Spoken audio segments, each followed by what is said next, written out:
بسم اللہ الرحمن الرحیم نحمدہ ونصلی ونسلم علی رسولہ الکریم۔ جی یہ جو سوال آ رہا ہے کہ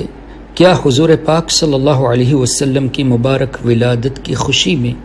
جھنڈے لگائے جا سکتے ہیں، کیا یہ اسراف میں آتا ہے؟ تو اس سلسلے میں عرض یہ ہے کہ جتنی بھی سیرت کی کتابیں ہیں، نبی پاک صلی اللہ علیہ وسلم کی سیرت کے تعلق سے جو کتابیں آپ کو ملے گی، ان کتابوں کے لکھنے والے بڑے بڑے بزرگان دین ہیں، تو انہوں نے جہاں یہ تحریر فرمایا حدیث پاک کی روشنی میں کہ نبی پاک صلی اللہ علیہ وسلم نے یہ فرمایا کہ میری ماں نے میری ولادت کے وقت نور دیکھا، وہ تھی حالانکہ مکہ شریف میں، لیکن ملک شام کے محلات دیکھ رہی تھی۔ اللہ اکبر۔ اور اس مفہوم کی روایتیں آپ کو امام حاکم کی المستدرک علی الصحیحین میں، اسی طرح تفسیر الطبری میں، اور اسی طرح سیرت ابن ہشام میں بھی یہ آپ کو مل جائے گی۔ مزید نبی پاک صلی اللہ تعالی علیہ وسلم کی والدہ سیدہ آمنہ رضی اللہ تعالی عنہا کا اس طرح فرمانا کہ میں جب حاملہ تھی تو ہر مہینے اللہ کے ایک ایک نبی علیہ السلام آ کر مجھے بشارت دیتے تھے،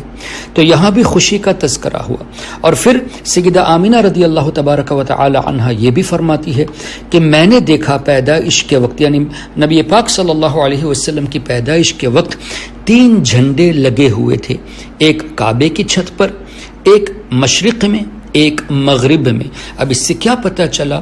سیدنا جبریل امین علیہ السلام نے یہ جھنڈے لگائے، یہ بھی روایتوں میں آتا ہے۔ اب اس سے یہ ثابت ہوا کہ نبی پاک صلی اللہ علیہ وسلم کی ولادت میں خوشی منانا یہ فرشتوں کا طریقہ رہا، یہ انبیاء کرام علیہم الصلاۃ والتسلیم کا طریقہ کہ وصال شریف کے بعد بھی وہ سیدہ آمنہ رضی اللہ تعالی عنہا کو خواب میں آ کر بشارت دیتے تھے۔ اور فرشتوں کا جھنڈے لگانا یہ اس بات کی دلیل ہے کہ یہ اسراف میں نہیں آتا، بلکہ ایک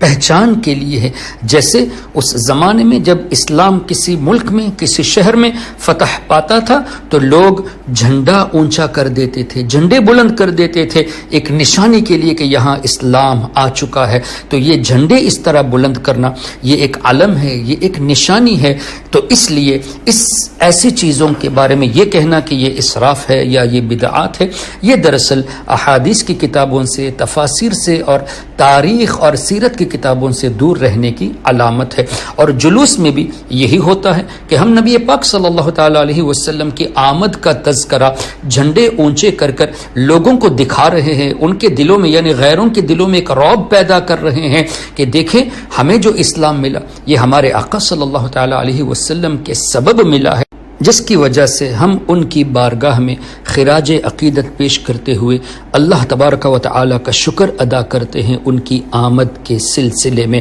اور اس طرح حضور علیہ الصلاۃ والسلام کی آمد کے سلسلے میں شکر ادا کرنا یہ صحابہ کرام رضوان اللہ علیہم اجمعین کا طریقہ تھا۔ جیسا کہ ایک مجلس جہاں تقریباً 30,000 صحابہ کرام رضوان اللہ علیہم اجمعین تھے، نبی کریم صلی اللہ علیہ وسلم نے جب ان سے پوچھا کہ کس سلسلے میں جمع ہوئے ہیں تو انہوں نے یہ تذکرہ فرمایا کہ ہم اللہ کا شکر ادا کرتے ہیں آپ کے آنے کی خوشی میں، کہ اللہ نے